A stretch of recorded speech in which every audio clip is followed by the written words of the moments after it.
Você já se sentiu longe de casa? Não apenas da casa de tijolos e cimento, mas longe de si mesmo, longe de quem você foi chamado para ser. Um sentimento de que, em algum ponto do caminho, você pegou a estrada errada e agora a distância parece grande demais para voltar. A vida, por vezes, nos leva a lugares áridos. Decisões que pareciam certas nos deixaram vazios. Sonhos que acalentamos se transformaram em pó. E no silêncio do nosso deserto particular, uma pergunta ecoa: será que ainda há uma chance para mim? Essa sensação de estar perdido, de ter desperdiçado o que era precioso, não é só sua. É uma história antiga, contada pelo próprio Jesus. Uma história que revela que não importa a distância que você percorreu na direção errada, o caminho de volta é sempre iluminado pela graça. Prepare o seu coração, pois vamos mergulhar nas profundezas de uma verdade libertadora. A verdade de que o amor do Pai é maior que o nosso erro. A verdade de que uma segunda chance sempre existe. A Bíblia nos conta sobre um homem que tinha 2 filhos.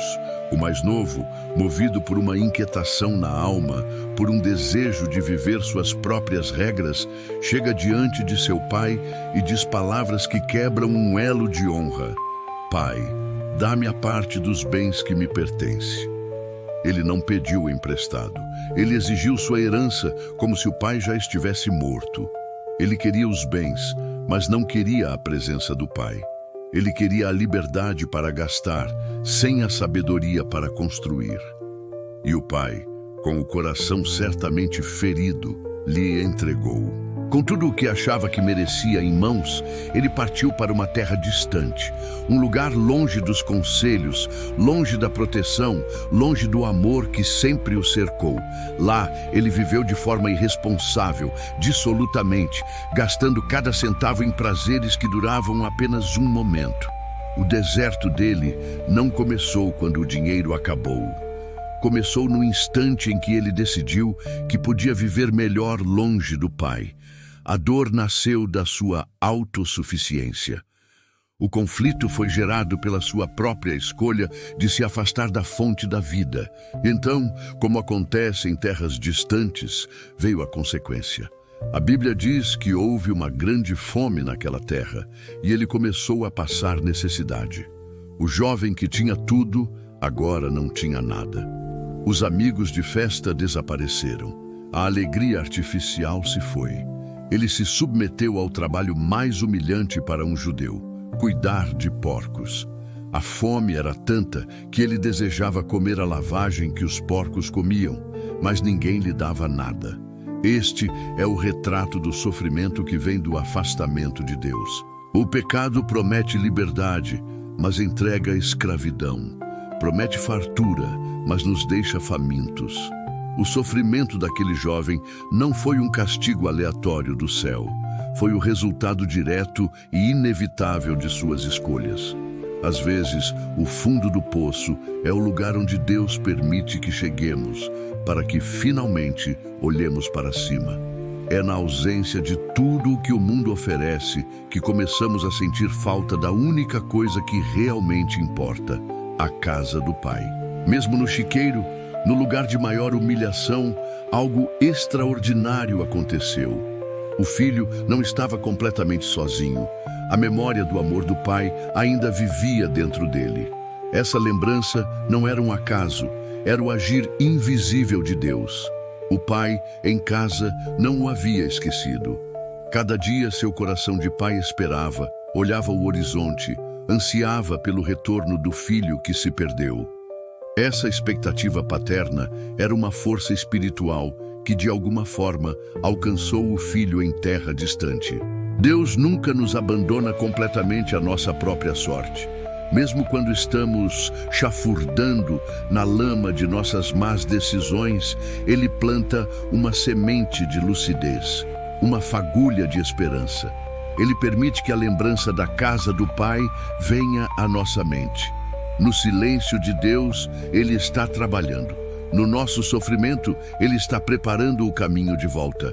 A saudade da casa do pai que o filho sentiu foi o Espírito Santo sussurrando: ainda há esperança, ainda há um lugar para você.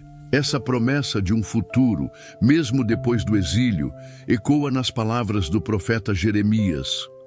Ao povo de Israel, que também estava em uma terra distante, cativo na Babilônia por causa de suas escolhas, Deus envia uma mensagem poderosa. Em Jeremias, capítulo 29, versículo 11, o Senhor declara: porque eu bem sei os pensamentos que tenho a vosso respeito, diz o Senhor. Pensamentos de paz e não de mal, para vos dar o fim que esperais. Pense nisso. Mesmo no cativeiro, no resultado da desobediência, os pensamentos de Deus não eram de condenação final, mas de restauração. Ele não estava planejando o mal, mas a paz. Ele estava prometendo um futuro e uma esperança. Essa é a natureza do nosso Deus. Ele não define nosso destino pelo nosso desvio, mas pelo seu propósito eterno. O plano de Deus para nossas vidas é maior do que os nossos erros. Ele já tem um fim esperado para nós, e esse fim é de paz e comunhão com Ele. Como essa palavra de Jeremias se aplica a você hoje? Talvez sua terra distante seja um vício que te aprisiona. Talvez seja um relacionamento rompido pela dor. Talvez seja uma crise financeira causada por más decisões ou um sentimento de vazio espiritual. Saber que Deus tem pensamentos de paz a seu respeito muda tudo. Significa que sua situação atual não é o seu destino final. O seu fracasso não tem a última palavra sobre a sua vida. O plano de restauração de Deus já está em andamento. A aplicação prática é esta: pare de ouvir a voz da acusação que diz que tudo está acabado. Comece a sintonizar a sua fé na frequência da promessa de Deus. A esperança não é um otimismo vago, é a confiança firme em um Deus que tem planos de paz para você. Mesmo que você se sinta no exílio, longe de tudo o que um dia foi bom, saiba que Deus está te dizendo hoje, assim como disse a Israel: eu tenho um futuro para você. Eu tenho um caminho de volta para casa. De volta ao chiqueiro, a Bíblia descreve o momento exato da virada espiritual. Lucas 15, versículo 17 diz: e tornando em si, que expressão poderosa. Ele saiu do estado de torpor espiritual e voltou a si. A semente de esperança plantada por Deus germinou. Ele começou a comparar sua miséria com a abundância na casa de seu pai. Quantos trabalhadores de meu pai têm pão com fartura e eu aqui pereço de fome? A realidade o atingiu. O orgulho começou a ruir e a humildade começou a nascer. Então, ele toma a decisão que muda tudo. Levantar-me-ei e irei ter com meu pai, e dir-lhe-ei: Pai, pequei contra o céu e perante ti. Já não sou digno de ser chamado teu filho. Faze-me como um dos teus trabalhadores. A transformação não começa quando a situação muda, começa quando a nossa mente e o nosso coração mudam. O arrependimento nasceu ali. Não era apenas tristeza pelo que perdeu, mas um reconhecimento genuíno do seu erro e o desejo de voltar, mesmo que fosse na condição de um servo. A história da restauração não é exclusiva do filho pródigo. Pense no rei Davi, um homem segundo o coração de Deus, um rei valente, um adorador. Mas Davi caiu, e caiu feio. Ele adulterou, mentiu e planejou a morte de um homem inocente para encobrir seu pecado. Ele se colocou em uma terra distante de sua comunhão com Deus.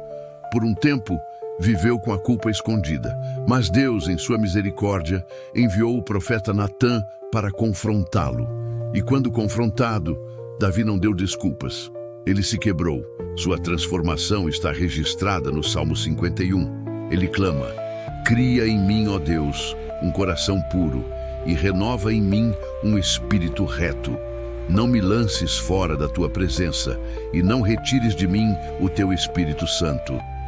Davi pecou terrivelmente, mas seu arrependimento foi igualmente profundo. E a lição? Deus não o descartou. Deus o perdoou, o restaurou e continuou a usá-lo. Isso nos mostra que a grandeza de uma pessoa diante de Deus não está em nunca cair, mas em saber se levantar com um coração quebrantado e arrependido. A segunda chance de Davi é a prova do poder restaurador de Deus. Talvez enquanto você ouve, a história de Davi e do filho pródigo pareçam espelhos da sua própria vida. Você conhece a dor de ter errado. Conhece o peso da culpa e a vergonha do seu próprio chiqueiro. Quero que você ouça com o coração. O sentimento de não ser digno é real, mas não é a verdade final. A voz que diz que você foi longe demais é uma mentira do inimigo. O Pai não está de braços cruzados, esperando que você se torne perfeito para então te aceitar. O amor dele não é condicional. A graça dele é para os imperfeitos, para os cansados, para os que se sentem sujos e indignos. Sua dor é vista, suas lágrimas são contadas. O seu desejo de voltar, por menor que seja, já é uma resposta à atração do amor dele. Não se entregue ao desespero. Não acredite que o seu caso não tem solução. O mesmo Deus que restaurou Davi e correu ao encontro do filho pródigo está, neste exato momento, com o coração inclinado na sua direção, esperando pelo seu retorno. A fé verdadeira sempre resulta em ação. O filho pródigo não ficou apenas pensando em voltar. Ele disse: levantar-me-ei e irei. O arrependimento dele teve pés. A fé dele o colocou em movimento. Hoje, o chamado para você é o mesmo. Levante-se. Levante-se do lugar de autocomiseração. Levante-se da lama da culpa. Levante-se da paralisia do medo. O primeiro passo é o mais difícil, mas é o passo que te coloca no caminho de casa. Obediência, neste caso, é simplesmente responder ao convite do Pai. É dar o primeiro passo na direção dele, mesmo que você não se sinta pronto. A obediência de se levantar e caminhar ativa a promessa da restauração. Não espere sentir, apenas decida. Decida hoje que a sua história não termina no chiqueiro. Decida crer que a promessa de Deus é mais real que a sua situação. A fé te chama para fora do seu exílio. A obediência te faz caminhar pela estrada da segunda chance.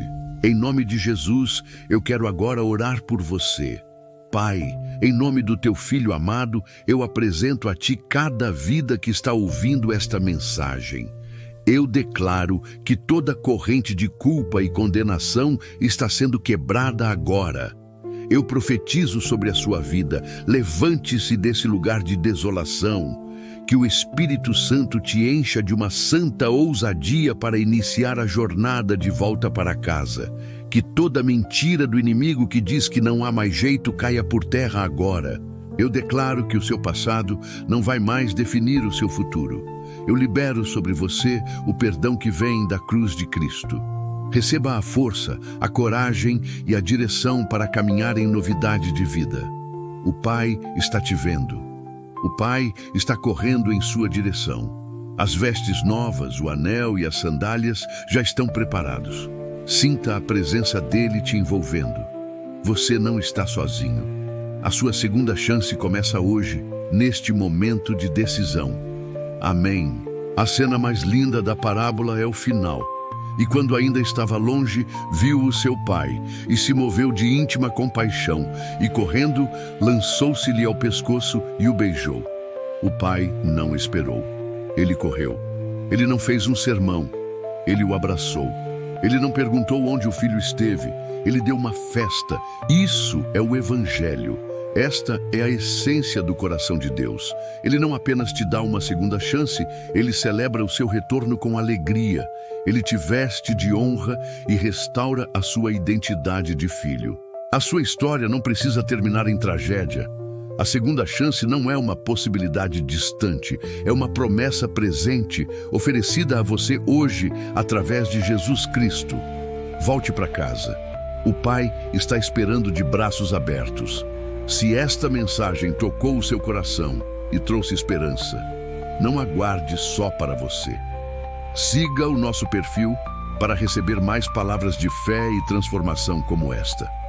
E o mais importante, compartilhe este vídeo. Você pode ser o instrumento para que alguém que está em uma terra distante encontre o caminho de volta para casa.